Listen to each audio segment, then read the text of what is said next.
As três partes. Era uma vez uma casa que estava com vontade de ser outras coisas além de uma casa. Por causa disso, ela se desmontou em três partes. As três partes ficaram pensando juntas o que elas poderiam formar. Enquanto isso, alguns pássaros passaram voando, e as três partes gostaram muito da ideia, e foram ser pássaros também. Os pássaros voaram para o mar. No mar navegam muitos barcos. As três partes gostaram do que viram, e foram para a água para ser barco também. Enquanto o barco navegava, as três partes viram muitos peixes que nadavam na água. Elas, então, pularam para dentro da água e foram ser peixe também. Os pássaros comem peixe.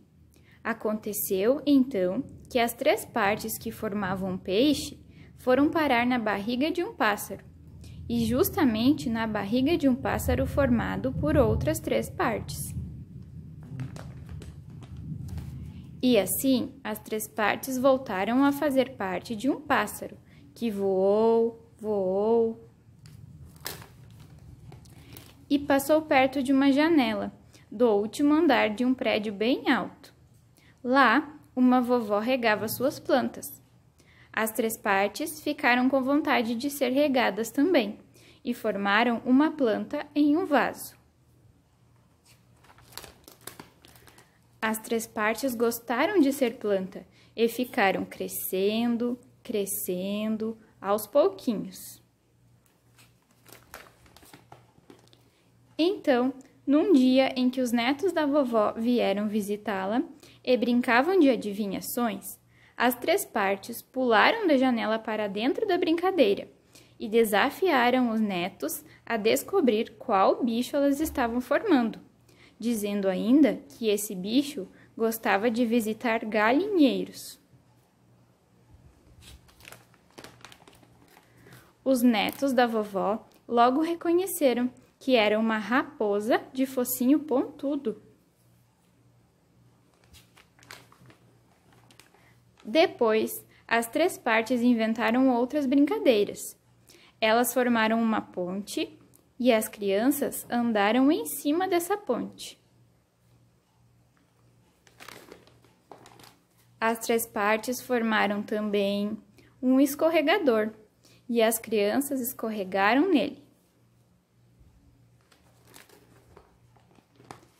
Depois, as três partes formaram uma gangorra. E, por fim, brincaram de esconde-esconde com as crianças, que de tanto procurar, encontraram as três partes. Quando anoiteceu, as crianças voltaram para casa. As três partes e a vovó ficaram conversando. A conversa foi ficando animada, divertida. As três partes estavam gostando tanto da vovó que disseram que, se ela quisesse, ficariam morando ali. E assim poderiam se divertir bastante e contar muitas histórias juntas. A vovó gostou muito da ideia e, para comemorarem, as três partes e a vovó colocaram um disco na vitrola e dançaram cada um do seu jeito. Conforme combinado, as três partes ficaram morando com a vovó e assim puderam conhecê-la melhor, em detalhe, e cada vez mais gostavam dela. Por isso, resolveram fazer uma surpresa, um presente, algo que a vovó volta e meia falava. Uma casa. Numa cidadezinha. Uma casa com um grande terreno em volta para ela plantar e cuidar de um jardim. e para ela receber a visita de seus netos, onde eles poderiam continuar a se divertir bastante, junto com a vovó e as três partes.